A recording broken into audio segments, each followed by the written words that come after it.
Hello, hello, my YouTube friends. I am Susan Smith. There's 7 of you up so early this morning.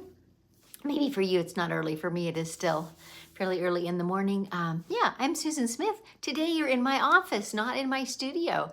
But yesterday I broadcast a live workshop, so I've got a nice quilt set up as a backdrop, so I thought I'll record from my office this morning. Laura is here. Good morning from Texas. She's the only one commenting so far. I know, not everyone's in a quilty mood on a Sunday morning. I get it. So today, as promised, I'm here every day for a full month for live and casual chats on YouTube. So today is day 24. And I thought we'd talk a little bit today about what we listen to. And this isn't so much me talking to you as I'm hoping to get a conversation going back and forth, because I'm always looking for ideas too, for enjoyable or educational or motivational things to listen to while I'm quilting. Quilting takes only your hands, and so your mind can be running on a whole other track sometimes. So I'm curious to hear from you all as well. So there's more people tuning in. Great. Quilts for Survivors. Vanessa, am I right? Have I got that right? Lissa, Marie, Suzanne, Carrie, Peggy, Linda, Gretchen, Carlene, Shannon, Mary. Carrie, who's not in a quilting mood? Yeah, you're my kind of girl, Carrie. Exactly. Christine, Grant, Laura, I listen to you. Aw, that's very flattering. Thanks, Laura. Shelby, caught you live from New Hampshire. Yay. And Donna. Janice, your quilt behind you reminds me of the mountains in Arizona. The lady who designed this quilt, there's a little bit of a story behind it. Of course there is. She's fairly local to me, lives about a half an hour away, and many of you may know her or know her from the past. She used to be half of Buggy Barn Quilts, and now she's independent, and she's called One Sister Designs. And her name is Janet. Janet designed this quilt pattern, and it's called The Mountains Are Calling, appropriately. We have mountains where we live too, and pine trees, and you can't see the little fox. There's his little tail behind my chair. No, I think that's the field. Anyway, there's a little fox on there too. So this is a very woodsy feel. It is a sweet quilt. Okay.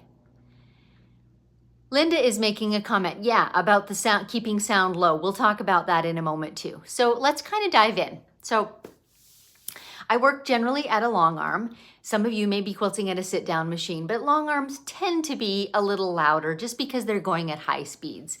So I sew on a Bernina, which is quiet as long arms go, but still, because they're going at such a high speed, they tend to be a little bit noisy. So I honestly find it therapeutic to have something mellow on in my ears as I'm working. And this is personal taste. I don't usually listen to high energy music. That doesn't keep me smooth somehow quilting, and I find that it affects my quilting. But Linda's making the comment that it's also good to keep sound low so that you can hear your machine. So there is this balance. A few days ago, I did talk about knowing your machine well, and I suggested that too, that at least some of the time you don't have any external noises on and you don't have sound deafening headphones so that you really can hear your machine and know the noise of it. So that's good to do from time to time also. But today I'm kind of talking about the days where you're just working on one long project, you've got your tension figured out, your machine is working smoothly, you just got to heads down, get some quilting done. Like, what's an enjoyable thing to listen to? So for me, I go a couple of directions. I'm a huge fan of Audible books, and there's tons and tons available. And maybe you don't know this, but local libraries offer Audible books for free. And there's usually, X number that you can get in a month. It's not a bottomless supply, but they're free. And it's any copies that your library has available. And so that's a really good source. So apps like Hoopla is one, Libby is another, where you can sign up and connect your library card to your account, and then you can download and listen to those books for free. So that's a really great resource. I also am a subscriber to audible.com, which is Amazon-based, and you can purchase subscriptions at different levels, but my husband and I are both voracious readers, and we have a similar taste in books, so it works well for us. We have a 2-book-a-month subscription, and so we get then, our subscription pays for 2 credits each month, and it's a little less costly than if you were to buy them one at a time.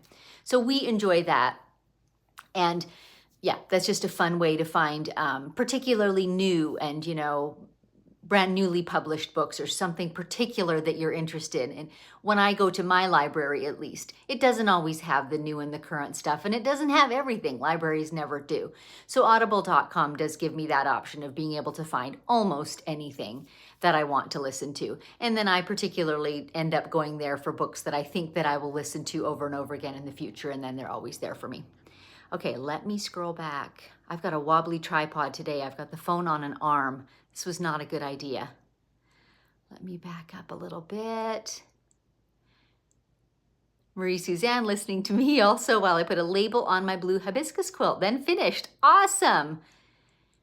Patricia in Texas teaching my grandson to run the long arm. Oh, that's so great. Is he loving it? Kids are sometimes so good at it because they don't have the fear and the hesitations that we do. They just dive in. I was a little bit like that when I first got my long arm too. Kid at heart.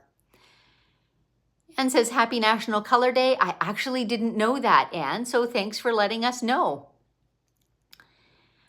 Carol says, I tend to play upbeat music. There you go. So your taste is different from mine. That's great.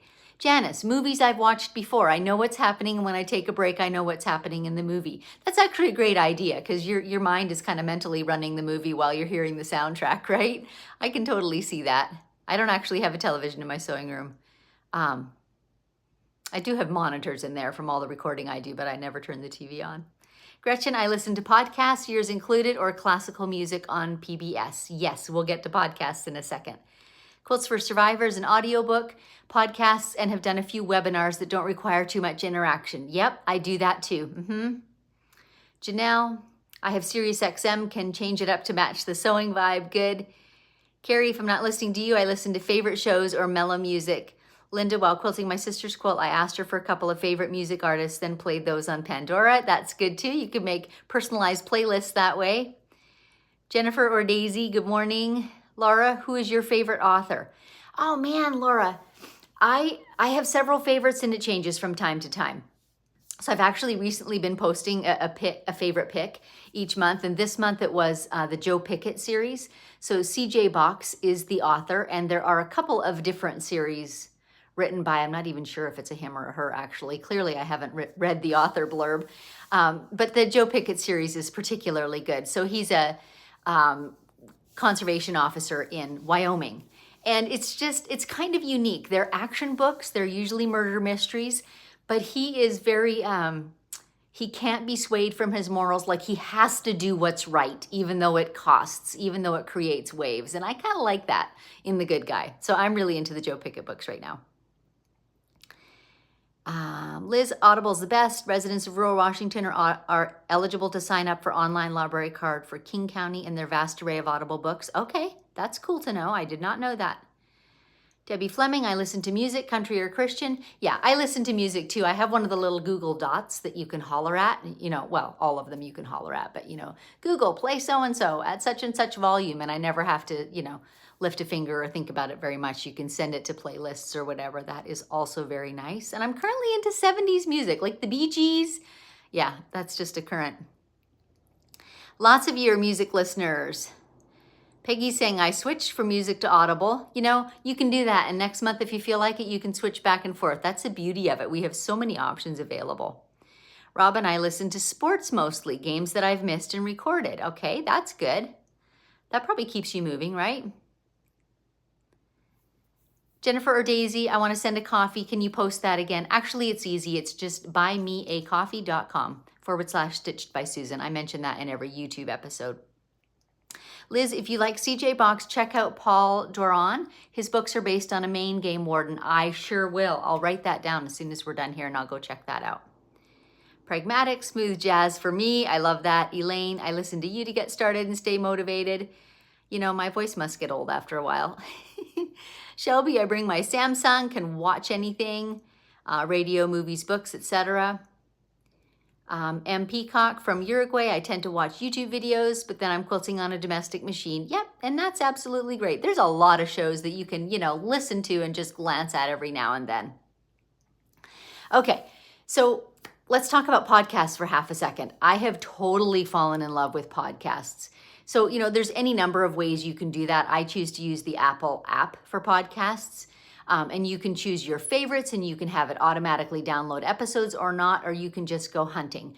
But like many people, I'm a fan of true crime, so those are always enjoyable for me to listen to. Crime Junkie is a favorite. Sugar Coated Murder, which is a smaller podcast, newer, I guess. You may have never heard of it, but you might give that one a try. It's two sisters, they're Southern, and it's a lot of, there's a lot of banter in it. So it's just fun to listen to. They're hysterically funny and they're always cooking something sweet, hence the Sugar Coated Murder. So that's a fun one too. But there's lots of good podcasts out there, lots of educational ones. I listen to Amy Porterfield, Jenna Kutcher. There's lots of others that are smaller than them as well. And as soon as you've picked a couple, then you'll start to get recommendations in similar genres, and that can be helpful too.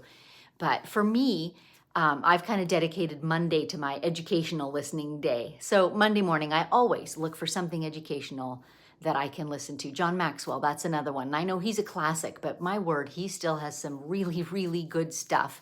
And so those sorts of things are my Monday listening list. Roxanne, I listen to audiobooks using headphones. I just finished None of This Is True. Excellent audiobook, great narration. Awesome. Alyssa made a comment earlier and had a typo in it. Karen Slaughter, Murder Mysteries on YouTube. I'll have to look for that.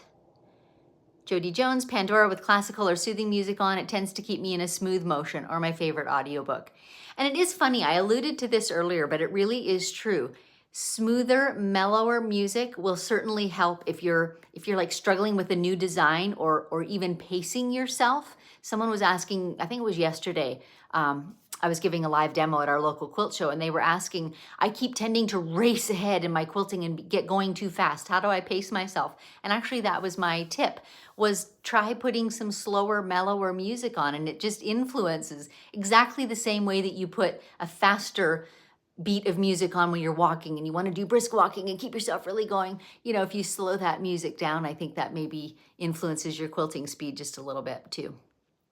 Okay, I'm so glad you all are typing in your ideas, because that's what I was hoping for. I'm always looking for new ideas. What else do we listen to? We've covered music, shows, particularly shows that we've seen in the past and can just kind of listen with an ear, and the movie plays in our minds. We've covered the various radio, Pandora, Sirius, Spotify, those sorts of things. Audible books. Yeah, that about covers it for me. So yeah, I think we've about exhausted that topic. Okay, so I am going to be live a few more days, I think about a week, whenever I think I'm running short on topics. If you have a topic that you'd like to see discussed or you have some input on it, would feel free to email me, info@stitchedbysusan.com. Lots of you have emailed in, and that has given me lots of ideas for these talks. So that's really great. Do that at any time. Please do give me a thumbs up on the channel if you are enjoying these episodes, and share with your friends. That helps to get the word around. I am going to be traveling for the next couple of days, so I'm still coming on live, but I won't be in either office or studio. I will be out and about. So I'll let you know more details on that when we chat tomorrow. So you guys have a great day, and I'm heading off to my local quilt show. Today is the final day, and I'll go see if there are any ribbons hanging on my quilt. So that's kind of exciting. Have a great day, and I'll chat with you tomorrow.